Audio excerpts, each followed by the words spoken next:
Last month, আমার বড় best novel the ghost টাইপে Amitabh Ghosh, and I must say he is a very good author. তো বইটার রিইনকার্নেশন বা পুনর্জন্মের ওপর, যেখানে 1969-এ কলকাতার একটি ধনী মারোয়ারি জৈন ফ্যামিলির 3 বছরের বাচ্চা মেয়ে বর্ষা একদিন জেদ করে যে সে মাছ খাবে। তো একটি ভেজিটেরিয়ান জৈন ফ্যামিলির জন্য এই জিনিসটা ভীষণভাবে অপ্রত্যাশিত। তারা যখন সেই বাচ্চা মেয়েটিকে বোঝায় যে তাদের বাড়িতে সব জিনিস আসে না, কেন সে এরকম জেদ করছে, তখন সেই মেয়েটি বলে যে এটা তার বাড়ি নয়, তার বাড়িতে সে প্রত্যেক দিন নিজের হাতে মাছ ধরে আর সে আর তার মা মিলে সেই মাছ রান্না করে।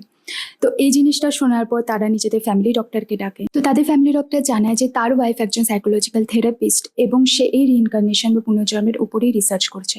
তো তার ওয়াইফ আসে, কিছু ছোটখাটো এক্সপেরিমেন্ট করে সেই বাচ্চা মেয়েটির উপর, যার রেজাল্ট তার কাছে একদমই আনএক্সপেক্টেড ছিল এবং সেই কেসটা তার ওয়াইফের লাইফের সব থেকে রেয়ারেস্ট কেস হয়ে দাঁড়ায়। তো বইটা এতটা ভালো লাগার কারণ যে ভীষণভাবে ইভলভ হয় নোবেলটা, আর শুধুমাত্র পুনর্জন্মের ওপরই আটকে থাকে না, তার সাথে নেচার, ডিজাস্টার, সাইকোলজি, একটু মাইথোলজি, সাসপেন্স, লাভ, ইমোশনস, এমনভাবে টুইস্ট অ্যান্ড টার্ন নেয় পুরো বইটি জুড়ে যে দারুণ লাগে পড়তে।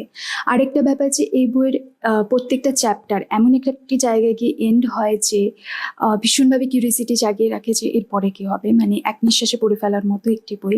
আর এর এন্ডিংটা একদমই আনএক্সপেক্টেড ছিল। যেহেতু বেঙ্গলি কালচারকে রিপ্রেজেন্ট করা হয়েছে বইটিতে, তাই অনেক রকম মাছের বিবরণ পাওয়া যায়।